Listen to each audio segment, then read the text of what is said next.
சனி பெயர்ச்சியினால் கவனமாக இருக்கக்கூடிய ராசிகள் என்னென்ன? சனி பெயர்ச்சினால் பிரச்சனையில் குறைவாக பெறக்கூடிய ராசி அப்படின்னா முதலிடம் எந்த ராசிக்குங்க? இப்போ சனி பகவான் வந்து நீதிமான்ங்க. 6 ராசிக்கு வளர்ச்சியும் 6 ராசிக்கும் சின்ன சின்ன பாதிப்புகளும் கொடுப்பார். இது சமமாக எல்லா வருஷமும் ஒவ்வொரு வருடம் மாறிட்டு இருக்கும். இப்போ ஒரு 6 ராசிங்க கொஞ்சம் கவனமாக இருந்தாகணும். குறைவான பாதிப்பு பெறப்போகிற ராசி, இதில் அதிக வலுப்படுத்த வேண்டிய ராசி அப்படின்னு பார்த்தீங்கன்னா மேச ராசி. இப்போ மேச ராசி 2025 சனி பகவான் தரும் பிரச்சனைகள்ல சிறிது அதிகமாக பிரச்சனை பெறக்கூடிய ராசி கும்ப ராசி. கும்பராசி இப்போ ஏன்னா ஜென்ம சனி விலகிருக்கு, அது ஒரு ப்ளஸ். குரு பார்வை பார்க்குது, அது ஒரு ப்ளஸ். ஆக மொத்தம்தான் கொஞ்சம் பிரச்சனைகளில் இதை மேசத்துக்கு அடுத்த வகையில் வருது. 4ஆம் இடத்தை பிடிக்கக்கூடிய ராசி எந்த ராசி? கன்னி ராசி. இப்போ அவங்க ஏன் அப்படின்னா இவங்களுக்கு 7ஆம் இடம். 3ஆவது இடத்தை பிடிக்கக்கூடிய ராசி என்னவா இருக்கும்? இப்போ சனி பகவான் பார்த்திங்கன்னா அடுத்த ஒரு சின்ன பாதிப்பை கொடுக்குற ராசி, ஆனால் மீண்டும் வரக்கூடிய அமைப்புள்ள ராசி எதுன்னா தனுசு ராசியாக இருக்குங்க. இவங்களுக்கு 4ஆம் இடத்தில் சனி பகவான் அர்த்தாஷ்ட சனி. சனி பெயர்ச்சினால் கவனமாக இருக்கக்கூடிய ராசிகள் 2ஆம் இடத்தை பிடிக்கக்கூடிய ராசிகள் அவங்களுக்கு எந்த மாதிரிலாம் பிரச்சனைகள் வரும் சார்? அது சிம்ம ராசிங்க. ஆல்ரெடி 7ல் இருந்து கண்டகச்சனிக்கு பல பாதிப்புகள் அனுபவிச்சிட்டாங்க. வேலை மாறுதல், பொருளாதார தொந்தரவு இத்தனையும் அனுபவிச்சாங்க. இப்போ 8க்கு போகணும் பயம் வந்துருச்சு. 8ஆம் இடத்துல போகுது எங்களுக்கு தொந்தரவாக இருக்குமோ, பிரச்சனையாக இருக்குமோ, அதையும் தாண்டி நல்ல விஷயம் இருக்குது, கவனிக்க வேண்டிய விஷயமும் ரெண்டும் கலந்து தான் இருக்குது. வருகிற சனி பெயர்ச்சினால் அதீத பிரச்சனை சந்திக்கக்கூடிய ராசி எது? அதில் முதலிடத்தை பிடிக்கும் ராசி எதுவாக இருக்குங்க சார்? இப்போ அதீத பிரச்சனை, ஆனால் அதீத சேஃப் ஆகக்கூடிய வாய்ப்புகளும் ஒரு வாய்ப்பு கொடுக்குற ராசின்னு பார்த்தீங்கன்னா சனி பகவான் பார்த்தீங்கன்னா அது இந்த மீன ராசி.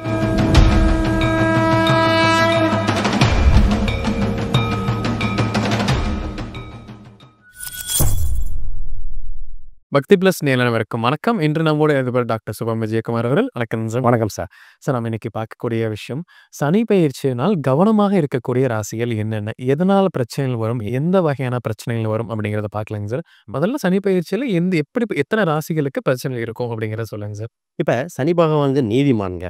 6 ராசிக்கு வளர்ச்சியும் 6 ராசிக்கும் சின்ன சின்ன பாதிப்புகளும் கொடுப்பார். இது சமமாக எல்லா வருஷமும் ஒவ்வொரு வருடம் மாறிட்டு இருக்கும். இப்போ 6 ராசி வளர்ச்சி அப்படின்னு நிறைய ராசி இருக்குது. அதை நம்ம போன வீடியோவில் பேசியிருக்கோம். அதை அவங்க நிறைய பேர் பார்த்துக்குவாங்க. இப்போ ஒரு 6 ராசிங்க கொஞ்சம் கவனமாக இருந்தாகணும்.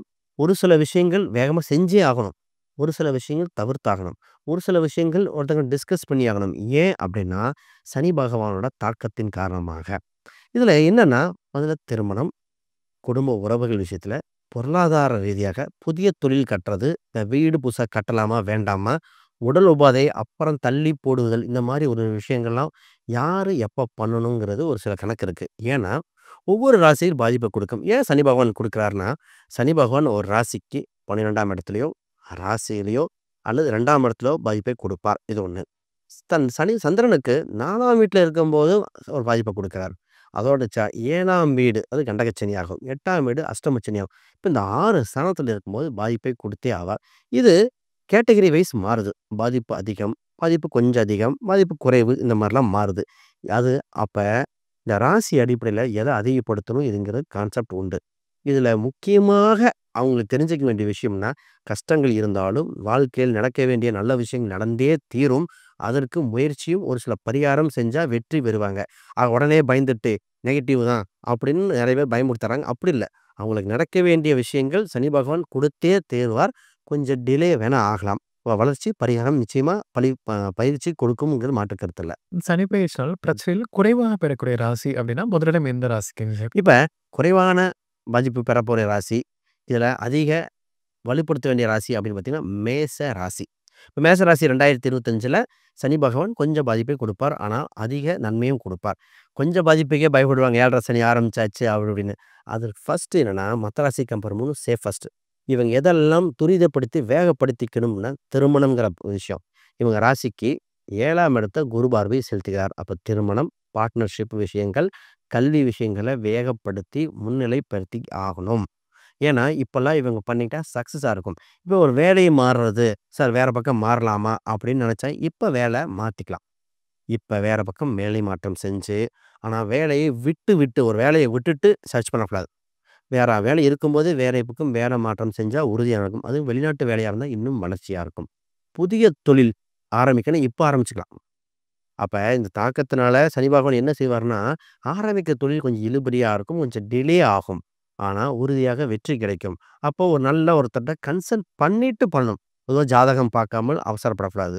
ஒரு கன்சல்டேஷன் பண்ணிட்டு பண்ணணும். இதெல்லாம் பண்ணிட்டா இன்னும் இதா இருக்கும். ஒரு சில பரிகாரம் தேவைப்படுதுங்க. எதற்குன்னா, ஏதோ ஒரு கோயிலுக்கு நடைபயணமாக அவங்க சக்திக்கு தகுந்த மாரி. ஒண்ணு கிரிவலம் சுத்தி வரலாம். இது ஒரு வளர்ச்சி. இதுவே பாதுகாப்பு குடுத்துரும். அல்லது இந்த முருகர் கோயில் நடக்கிறது, ஐயப்பனுக்கு நடக்கிறது, இந்த மாரி ஏதோ ஒரு இதுக்கு நடந்து வந்தால், இவங்களுக்கு பிரச்சனைகள் தீரும்ங்கிறது மாற்று கருத்து இல்ல. முருகர்ல சுப்பிரமணி அப்படின்னு ஒரு அம்சம் உள்ள ஒரு முருகர் கோயிலுக்கு, அது குறிப்பா செவ்வாய் அல்லது சனிக்கிழமை சென்று வழிபாடு செய்ய செய்ய வளர்ச்சி வெற்றி உண்டு. மாணவர்கள் மட்டும் தைரியமா தட்டிக் குடுத்து டியூஷன் கண்டிப்பா அனுப்பிருங்க. கண்டிப்பா படிச்சு டெவலப் ஆயிருவாங்க. கொஞ்சம் ஹார்ட் ஒர்க் பண்ணணும். சோம்பல் மட்டும் வராம இருந்தா ஜெயிச்சிறது இந்த மேச ராசிங்க. சனி பகவான் தரும் பிரச்சனைகள்ல சிறிது அதிகமாக பிரச்சனை பெறக்கூடிய ராசி அப்படின்னா எந்த ராசிங்க? இப்ப இந்த அடுத்த வகையில பார்த்தீங்கன்னா, ஒரு சில ராசிகள் கொஞ்சம் கவனமா இருக்க வேண்டியது இருக்கு. அது முக்கியமா பார்த்தீங்கன்னா, இந்த கும்ப ராசி. கும்ப ராசி இப்ப ஏன்னா ஜென்ம சனி விலகியிருக்கு. அது ஒரு பிளஸ். குரு பார்வை பாக்குது. அது ஒரு பிளஸ். ஆக மொத்தம் தான் கொஞ்சம் பிரச்சனைகள்ல இத மேசத்துக்கு அடுத்த வகையில வருது. இப்ப இவங்க எதெல்லாம் வேகப்படுத்திக்கணும் அப்படின்னு ஒரு சில பாயிண்ட் இருக்கு. ஏன்னா, தவறுவிட்ட வாய்ப்புகள சரி செய்ய வேண்டிய கால சூழ்நிலை உண்டு. முதல்ல இவங்க செய்ய வேண்டியது எதுன்னா, பிசினஸ் தான். பிசினஸ இம்ப்ரூவ் பண்ணியே ஆகணும். வேலையில டெவலப் பண்ணியே ஆக வேண்டிய ராசி இந்த கும்ப ராசி. இந்த சனி பகவான் இவங்களுக்கு 2ஆம் இடத்துல வந்து சனி 2ல் இருந்தால் அது ராஜயோகத்த குடுத்துரும். அப்ப 7 சனி தாக்கமும் இருக்கு. ராஜயோகம் 2 வாய்ப்பும் இருக்கு. அப்ப விருத்திப்படுத்திக்கணும். இப்ப எதுல சனி பகவான் 2ல் இருந்து 4ஆம் இடத்தையும் பார்க்கிறார். இவங்களுக்கு 11ஆம் இடத்தையும் வரும். அப்ப வீடு கற்ற யோகம் வந்திருக்கு. அப்ப வீடு டாக்குமெண்ட் மட்டும் கொஞ்சம் வெரிஃபை பண்ணி வீடு கற்ற யோகம் வந்தாச்சு. லோன் போட்டா லோன் கிடைக்கும். இப்ப பிரச்சனையுள்ள வீட்ட சரி செய்ய காலகட்டம் வந்திருக்கு. ஆல்ரெடி பார்த்தீங்கன்னா, வீடு, இடம், வண்டி வாகனங்கள், தாயின் உடல் உபாதைகள் இவ்வளோ பிரச்சனை இருந்தது. அத சரி செய்யறதுக்கு இந்த கும்ப ராசிக்கு ஒரு சனி பகவான் ஒரு வாய்ப்பு குடுக்குறார். அத சரியா பயன்படுத்திக்கிட்டா இன்னும் யோகமா இருக்கும். திருமணம். இந்த திருமணத்துக்கு பல தடங்கல்கள் ஏற்பட்டது உண்மதான். அது விலகுங்கிறது உண்மதான். இப்ப ஒரு கேள்வி வரும். இவங்களுக்கு லக்ன ரீதியாக 7ல கேது பகவான் இருக்கு. ராகு, கேது பரிகாரம் செய்து விட்டு செய்யணும். சனி கொடுக்க ரெடியா இருக்கார். மொத்த கிரக தாக்கமும் இருக்கிறனால ராகு, கேது ஜாதக ரீதியா இல்லைனாலும் இந்த ஒரு விஷயத்த பண்ணிட்டு செஞ்சே ஆகணும். பூர்வீக சொத்து சம்மந்தப்பட்டது இப்ப எடுக்க காலகட்டம் அல்ல. ஆல்ரெடி இருக்கிற பிரச்சனைக்கு தீர்வு செய்ய வேண்டிய காலகட்டம் தான். முக்கியமா பார்த்தீங்கன்னா, இந்த குழந்தை பிறப்பு. குழந்தை பிறப்புக்கு யோகங்கள் பெறுகிற ராசி இந்த ராசி. ஏன் இத்தன நாளா பார்த்தீங்கன்னா, ட்ரீட்மெண்ட்ல தடங்கல் ஏற்பட்டுட்டே இருந்தது. இப்ப ஆனா மருத்துவ ஆலோசனை தேவை. அதன் மூலம் தான் இது வளர்ச்சி. ஆக மொத்தம் கும்பராசி இந்த மாரி பண்ணிக்கணும். இவங்க ஒரு சில பரிகாரம் பண்ணிக்கிட்டு, இன்னும் மைனஸ குறைச்சு பிளஸ்ஸ அதிகப்படுத்தணும் அப்படின்னா, இவங்களுக்கு வாய்ப்பு உண்டானா உறுதியா உண்டு. ஃபர்ஸ்ட்டு அன்னதானம் போடணுங்க. அன்னதானம் சாப்பிடுவது, அன்னதானம் போடுவது இவங்களுக்கு வளர்ச்சி. குறிப்பா அது நீர் உள்ள ஸ்தலங்கள் ஆறு, ஏரி, குளம் இதில புனித நீராடு சென்று வந்தால் இன்னும் வளர்ச்சியா இருக்கும் இந்த கும்பராசிக்கு. ஆக மொத்தம் இதெல்லாம் பண்ணிட்டா உறுதியா இவங்க ஜெயிச்சு வந்துருவாங்க. சனி பெயர்ச்சினால் கவனமா இருக்கக்கூடிய ராசிகள்ல 4ஆம் இடத்தை பிடிக்கக்கூடிய ராசி எந்த ராசி? அவங்களுக்கு எந்த வகையான பிரச்சனைகள் இருக்கும்? எதில் கவனமாக இருக்க வேண்டும் சார்? நிச்சயமா இந்த 4ஆம் இடம் அப்படிங்கிறது அவங்களுக்கு பாதிப்பின் அளவு. ஆனா இதுலயும் நல்ல விஷயங்கள் நடக்கும்ங்க மாற்று கருத்து இல்ல. குறிப்பா வந்து சனி பயிற்சியில கவனமா இருக்க வேண்டிய ராசியில ஒன்று கன்னி ராசி. இப்ப அவங்க ஏன் அப்படின்னா, இவங்களுக்கு 7ஆம் இடத்துல சனி பகவான் வந்து கண்டகச்சனியாக நிற்கிறார். இந்த கண்டகச்சனிங்கிற உயிர் பயம் அந்த கண்டகம் கிடையாது. கண்டகத்துக்கு சமமான ஒரு சின்ன பிரச்சனைய குடுப்பார். இது மீண்டு வரக்கூடிய அம்சம் இருக்கு. அத பத்தி தான் இங்க பேசப் போறேன். அது மாற்று கருத்து இல்ல. சனி பகவான் இவங்க 7ல வந்து இவங்க ராசியை பார்க்கிறார். இவங்க 9ஆம் இடத்தையும் பார்க்கிறார். 4ஆம் இடத்தையும் பார்க்கிறார். அப்ப இந்த சனி பகவான் கண்டகச்சனியா இருந்தால், முதலில் உங்களுக்கு சுகஸ்தானத்தை கவனமாக கையாளணும். இந்த நேரத்துல சின்ன சின்ன பாதிப்புகள் வந்தாலும் என்னன்னு உடனே கவனிக்கணும். கோயில் குளத்துக்கு இதெல்லாம் போறது அதெல்லாம் பார்த்தீங்கன்னா, கோயில் குளம் இதெல்லாம் போறதுக்கு முன்னாடி உடம்பு ரெடியா இருக்கா? 9ஆம் இடம் தான் கோயில், கோயில் சம்மந்தப்பட்டது. ஒரு சிலர்லாம் திருப்பதிக்கு போறேன், அங்க போறேன்னு சொல்லுவாங்க. ஃபர்ஸ்ட்டு பிசிக்கலி ஃபிட்டான்னு போணும். நெறைய பேர் பார்த்தீங்கன்னா, கோயிலுக்கு போயிட்டு வந்தா உடம்பு சரியில்லாம வரும்ன்னு சொல்லுவாங்க. அப்ப உடம்பு தான் ஃபர்ஸ்ட். 2வது வேலை. இப்ப வேலை சம்மந்தப்பட்டதுல அதிலும் குறிப்பா இந்த வேலைய விட்டுட்டு இன்னொரு வேலைக்கு இப்ப ஜம்ப் ஆல்ரெடி மாறியிருக்காங்க. திருப்பி இன்னொரு வாய்ப்பு வரும். அப்ப அந்த வேலைக்கு தவிர்ப்பது நலம். ஜாதகம்லாம் பார்த்து தான் உறுதிப்படுத்தணும். ஆல்ரெடி இப்போ 1 இயர்க்குள்ள ஒரு ஜாப் மாறிட்டு, திருப்பி இன்னொரு ஜாப் வாய்ப்பு வரும். அப்ப அந்த ஜாப் ஷ்யூரிட்டிய பார்த்துக்கணும். அந்த வேலை மாறலாமா? அமைப்பு இருக்கா? நீங்க போன பக்கம் பொருளாதாரம் நிலையா இருக்கான்னு பார்க்க வேண்டியது. கைப்பொருள் தான் கொஞ்சம் கவனமா கையில இருக்கிற காசெல்லாம் விரயம் பண்ணிறக்கூடாது. இந்த நேரத்தில வீடு கட்டுறேன், புது வண்டி வாகனம் வாங்குறேன், ஷேர் மார்க்கெட் இன்வெஸ்ட் பண்றேன் அப்படிங்கிறத அவசரப்பட்டு போகக்கூடாத ராசி இந்த கன்னி ராசி. இந்த நேரத்தில பார்த்தீங்கன்னா, திடீர்னு கொஞ்சம் ஆசை வரும். வண்டி வாங்குறேன், அது வாங்குறேன். பெரிய வண்டி இன்வெஸ்ட்மென்ட் பண்ணக்கூடிய அம்சம் இல்ல. ஆனா, அதிலேயே ப்ளஸ்ஸா பார்த்தீங்கன்னா, எத ப்ளஸ்ஸா பார்த்தீங்கன்னா, விவசாயம் சம்மந்தப்பட்டது பண்ணா ப்ளஸ். இந்த கன்னி ராசி. சனி பகவான் அது தடை இல்ல. நல்லா விவசாயம் பண்ணலாம். ஹோட்டல் சம்மந்தப்பட்டதில ஏதோ ஒரு பழகிக்கலாம், பிராக்டிஸ் பண்ணிக்கலாம். படித்தால் யோகம். இந்த கன்னி ராசிக்கு இந்த கண்டகச்சனி தப்பிக்கிறதுக்கு மிகப்பெரியது ஏதோ ஒரு படிக்கணும். 50 வயசு ஆச்சுன்னா, ஏதோ ஒரு சின்ன ஷார்ட் டெர்ம் கோர்ஸ் மாரியோ, இல்ல யோகாவா இருக்கலாம், ஆன்மீகமா இருக்கலாம். ஏதோ ஒரு கோர்ஸ்ல சேர்ந்து படிச்சுட்டீங்கன்னா, சனி பகவான் நல்லத குடுத்துருவார். நீங்க நோட் எடுத்து எழுதணும். ஒரு குருமார்கள் சொல்ல சொல்ல, இந்த குரு பார்க்க கோடி நிவர்த்திமா அந்த குரு சொல்ல சொல்ல எழுதுனீங்கன்னா ஜெயிச்சிருவீங்க. பிசினஸ ஜெயிக்கிறதுக்கு இந்த சனி பகவானுக்கு ஒரே ஒரு விஷயம், கூட்டு தொழில் வேண்டாம். தனித்து செய்யுங்க. கீழ விழுந்து எந்திரிச்சு கூட வந்துருவீங்க. கூட்டு இந்த நேரத்தில பண்ணி, திருப்பி கீழ விழுந்துறக்கூடாது. அகலக்கால் வைக்காம பொறுமையா பண்ணாத.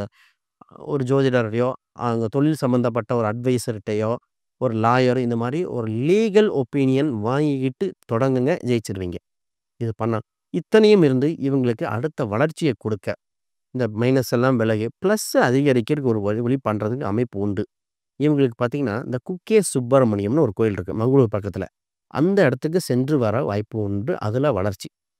2வது இவங்க இன்னும் வளர்ச்சி பெற, எந்த தொந்தரவும் இல்லாம பொருளாதார அனைத்துமே வந்து திருநாகேஸ்வரம் போயிட்டு வரலாம். அதுவும் குறிப்பா சனிக்கிழமையன்று சென்று வழிபாடு செய்வது.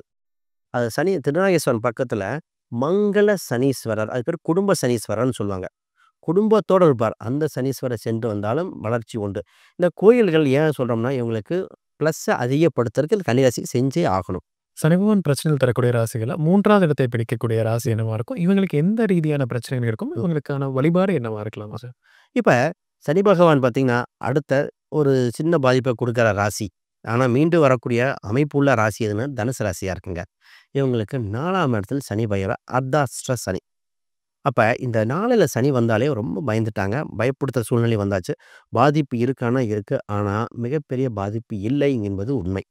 இந்த 4ல சனி பகவான் வந்து இவங்க ராசிய பார்ப்பார். 6ஆம் இடத்தையும் பார்க்கிறார். வேலை போனவங்களுக்கு வேலை குடுக்க தான் சனி பகவான் வந்திருக்கார். 4ல் சனி இருந்தால் வேலை யோகம் உறுதி. சனி பார்த்தீங்கன்னா, 4லிருந்து 6ஆம் இடத்த ராசிய சந்திரன் பார்த்து 10ஆம் இடத்தையும் பார்க்கிறார். தொழிலுக்கு கடன் கிடைக்கும். அப்ப இந்த வாய்ப்ப ஏன் மைனஸா சொல்லிட்டு, அப்ப வேலை சம்மந்தப்பட்டதுல அதிகரிக்க வாய்ப்புண்டு. கொஞ்சம் கடின உழைப்பு தேவை. அது ஒண்ணு தான். ஆனா வேலை உறுதி. வேலை இல்லாதவங்களுக்கு வேலை உண்டு. பிசினஸ் லாஸ் ஆனவங்களுக்கு பிசினஸ் செய்ய வாய்ப்பு குடுத்துட்டார். இதுல ஒண்ணே ஒண்ணு கவனம். இந்த தனுசு ராசிக்கு தாயின் உடல் உபாதைகள் இந்த சனி பகவான் தொந்தரவை கொடுப்பார். இது மாற்று கருத்து இல்ல. தாயின் உடல்நிலை கவனிச்சே ஆகணும். அது ஒண்ணு தான். இதுல வேற என்ன டெவலப் பண்ணலாம்? திருமணத்துக்கு தடை செய்வாரா? அதெல்லாம் கிடையாது. திருமணம்ங்கிற பாயிண்ட்டுக்கு தடை இல்ல. அதுல சக்சஸ். அத நீங்க ஆஸ் யூசுவல் பண்ணிக்கலாம். வருமானம்ங்கிறதுக்கு தடை இல்ல. குடும்ப உறவுகள் சந்தோஷம் அதுக்கு உண்டு. அப்ப வீடு தான் பராமரிப்பு பணி. பராமரிப்பு செலவு வரும். அது ஒண்ணு. அப்ப எதுல இன்னொன்னு வளர்ச்சின்னா, காதல் சம்பந்தப்பட்ட எண்ணங்கள் வந்து போகிற சூழ்நிலை உண்டு. இப்ப இந்த ராசி உள்ள குழந்தைகள்லாம் பார்த்தீங்கன்னா, காதல் சார்ந்த எண்ணங்கள் இதெல்லாம் வரும். அது மாற்று கருத்து இல்ல. தூர தேசத்துக்கு செல்லக்கூடிய யோகம் உண்டு. அப்ப ஒரு இடத்துல இருக்கீங்க. தொலைதூரம் சென்று வெளியூரு, வெளிமாநிலம் இந்த மாரி செல்லக்கூடிய தனுசு ராசிக்கு யோகம் வந்துருச்சுன்னே சொல்லலாம். இருக்கிற பூர்வீகத்த விட்டு வெளிய போனா வளர்ச்சி. அப்பயே இத விட்டுட்டா தான் பிரச்சனை. அப்ப 4ஆம் இடத்து சனி வரும்போது என்ன சொல்லுது? சொந்த ஊர்ல இருந்தாலும் வெளிய போ. குடும்ப உறவுகள விட்டு கொஞ்சம் தள்ளி இரு. உனக்கு வருமானம், சொத்து சுகங்கள் எல்லா வளர்ச்சியும் கொடுப்பேங்கிறது அது இந்த ராசி. சரி, இது என்ன பரிகாரம் பண்ணிக்கிட்டா இன்னும் நல்லா இருக்கும் அப்படின்னு பார்த்தீங்கன்னா, பொதுவா பார்த்தீங்கன்னா, இவங்களுக்கு இந்த உடல் ஊனமுற்றோர் இந்த வண்டி வாகனம் வாங்கி தர சொல்லுவேன். அந்த கால் நடக்கிற ஸ்டாண்டு இந்த மாரி பண்ணிக்கலாம். ஃபர்ஸ்ட்டு விஷயம் இது. செருப்பு சம்மந்தப்பட்ட யாருக்கெல்லாம் இந்த தெரு ரோடு பக்கத்துல செருப்பு இல்லாம இருப்பாங்க. அவங்களுக்கு செருப்போ, இல்ல உடை 4ஆம் இடம் உடையும் குறிக்கும். அப்போ உடை தானம் கொடுப்பதனாலோ, செருப்பு தானம் கொடுப்பதனாலோ இவங்க மீண்டு வருவாங்கிறது மாற்று கருத்து கிடையாது. சனி பெயர்ச்சினால் கவனமா இருக்கக்கூடிய ராசிகள்ல 2ஆம் இடத்தை பிடிக்கக்கூடிய ராசிகள், ம். அவங்களுக்கு எந்த மாரியெல்லாம் பிரச்சனைகள் வருங்க சார்? இப்ப இந்த 2ஆம் இடத்துல கொஞ்சம் கவனமா இருக்க வேண்டிய ராசின்னு பார்த்தீங்கன்னா, அது சிம்ம ராசிங்க. ஆல்ரெடி 7ல இருந்து கண்டகச்சனிக்கு பல பாதிப்புகள் அனுபவிச்சுட்டாங்க. வேலை மாறுதல், பொருளாதார தொந்தரவு இத்தனையும் அனுபவிச்சாங்க. இப்ப 8க்கு போகணும்னு பயம் வந்துருச்சு. இந்த 8ஆம் இடத்துல போகுது எங்களுக்கு தொந்தரவா இருக்குமோ, பிரச்சனையா இருக்குமோ அதெல்லாம். அதையும் தாண்டி நல்ல விஷயம் இருக்கு. கவனிக்க வேண்டிய விஷயம் இருக்கு. 2ம் கலந்து தான் இருக்கு. சனி பகவான் எடுத்தோனே எல்லாத்தையும் நெகட்டிவா குடுத்துற மாட்டார். 8ல வந்துட்டு ஆயுளுக்கு பயந்துட்டாங்க. ஆயுளுக்கு பயப்பட தேவையில்ல. ஃபர்ஸ்ட்டு சனி பகவான் 8ல இருந்தால் ஆயுள் தீர்க்கம். அப்ப அத விட்டுருங்க. அது பயப்பட தேவையில்ல. இப்ப சனி பகவான் 8ல வந்தனால பொருளாதாரத்துல ஏற்ற இறக்கங்கள் இருக்கும். அப்ப தேவையற்ற விஷயங்கள் அவசரப்படக்கூடாது. சனி பகவான் என்னன்னா, வீடு, இடம், சொத்து இதெல்லாம் உடனே போய் டக்குன்னு அட்வான்ஸ் குடுத்துறக்கூடாது. கண்டிப்பா வாஸ்துப்படி தான் போகணும். வண்டி வாகனங்கள் தவிர்ப்பது நலம். மேக்ஸிமம் இவங்களுக்கு நடந்து போறதே பரிகாரங்க. இவங்க சின்ன சின்ன கடைக்கு போறதில நடந்து போயிட்டு வர வர வளர்ச்சி வந்துரும். ஆக இதுவே ஒரு பரிகாரம் பண்ணுங்க. வண்டி வாங்கணும், பெரிய இதே வண்டி வாங்கியே ஆகணும் கட்டாயத்தில் இருக்கு. அப்டின்னா, செகண்ட் ஹேண்ட் வண்டி வாங்கலாம். புது வண்டிய தவிர்த்தணும். அப்ப மத்த வேற வாய்ப்பில்ல புது வண்டி தான் வாங்கணும். அந்த மாரிலாம் பண்ணா ஜாதகம் பார்த்தா தான் வரும். இந்த நேரத்தில திருமணம் பண்ணலாமா? திருமணத்துக்கு இதுக்கு சம்மந்தமே இல்ல. திருமணம் உறுதியா நடக்கும். ஏன்னா, இத்தன நாள் 7ல இருந்த சனி, இப்ப 8ஆம் இடத்துக்கு போற கணவன், மனைவி பிரச்சனைகள் குறையும். கணவன் மனைவி பிரச்சனைக்கு தீர்வு ஏற்படும். அப்ப சின்னதா பிரச்சனை வந்து சரியாகக்கூடியது. வம்பு வழக்குகளை சமாதானமா போகுது நினைச்சோம். இப்ப சொல்லுவாங்க. இவங்களுக்கு சிம்பிளா ஆல்ரெடி கேஸு, வம்பு வழக்கு இருந்தா, அது சமாதானமா போறது ரூல் 1 ஜெயிச்சுருவாங்க. அப்படி இல்ல, நான் இல்ல சார் அத நான் ஜெயிச்சே ஆகணும் அப்படின்னா, வாய்தா வாங்கிட்டு இழுத்துக்கிட்டே இருங்க. ஒரு 2 வருஷத்துக்கு தள்ளி போட முடிஞ்சுட்டீங்கன்னா, ஜெயிச்சுருவீங்க. அப்ப இவங்களுக்கு ட்ரிக்ஸ் என்னன்னா இதுதான். விவசாயம், அ சிறுதானியங்கள் இது மாரிலாம் அடிக்கடி எடுத்து இதெல்லாம் அந்த அதோட சனியோட காரகத்துவம். தலைக்கு எண்ணெய் தேய்ச்சு குளிக்கிறது, உடம்ப சூடு இல்லாம பார்த்துக்கிறது, இதெல்லாம் இவங்க ஜெயிச்சு வர்றதுக்கு வாய்ப்பு உண்டு. அகலக்கால் வைக்க வேண்டாம். மற்றபடி இவங்களுக்கு நல்ல விஷயங்கள் நெறைய இருக்கு. வருகிற சனிப்பெயர்ச்சினால அதீத பிரச்சனை சந்திக்கக்கூடிய ராசி எது? அதில் முதலிடத்தை பிடிக்கும் ராசி எதுவா இருக்குங்க சார்? ஆமா. இப்ப அதீத பிரச்சனை. ஆனா, அதீத சேஃப் ஆகக்கூடிய வாய்ப்புகளும் ஒரு வாய்ப்பு குடுக்குற ராசின்னு பார்த்தீங்கன்னா, சனி பகவான் பார்த்தீங்கன்னா, அது இந்த மீன ராசி. மீன ராசிக்கு ஜென்ம சனி வருவதால், இவங்க கவனிப்பா இருக்கணும்னா இருக்கணும். ஃபர்ஸ்ட் என்னன்னா, மைண்ட் கிளாரிட்டி இருக்காது. அதுதான். ஆல்ரெடி பார்த்தீங்கன்னா, ராகுவோட தாக்கத்தில அனுபவிச்சுட்டு வந்திருக்கார். இந்த கன்டினியூஷன்ல இங்க சனி பகவான் வரனால, இவங்க மைண்ட் கிளாரிட்டி அது ஒரு பாயிண்ட்ட மட்டும் தியானம், மெடிடேஷன் பண்ணா வளர்ச்சி அடைஞ்சிரும் இந்த மீனம். அவசரப்படக்கூடாத ராசியில இது ஒன்று. இதில என்னன்னா, இந்த சனி பகவான் ராசியிலிருந்து 3, 7, 10 கனெக்ட் பண்றார். இந்த நேரத்தில தான் பார்த்தீங்கன்னா, கூட்டுத் தொழில்னு வருவாங்க. கூட்டுத் தொழிலுக்கு சம்மந்தப்பட்ட ஐடியா கிடைக்கும். ஆனா, அத விசாரிக்காம செய்யக்கூடாது. வருகின்ற தகவல்கள் கவனம் நிச்சயம். தம்பி இவங்களுக்கு உடன் பிறந்தவங்க, தம்பி, தங்கையுடன் கருத்து வேறுபாடு வர வாய்ப்புண்டு. அதனால பொறுமையா இவங்க அமைதியா இருந்துட்டு, பொறுமையா இருந்துட்டாலே போதும். சித்தர் கோயில் சென்று வர சிறப்புண்டு. அப்ப சித்தர் பார்த்தீங்கன்னா, என்ன அவங்களுக்கு பெரிய ஆடை, உடைகள்லாம் இருக்காது.